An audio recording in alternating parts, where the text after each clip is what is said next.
اسلام سے پہلے نکاح کا کوئی واضح نظام نہیں تھا۔ لوگ عورتوں پر ظلم کرتے، مہر روک لیتے اور رشتوں میں انصاف نہیں ہوتا تھا۔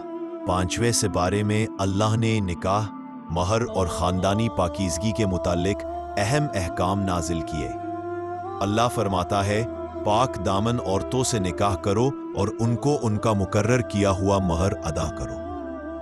یہ حکم آیا تاکہ معاشرے میں پاکیزگی پھیلے، بے حیائی ختم ہو اور نکاح عزت اور ذمہ داری کے ساتھ ہو۔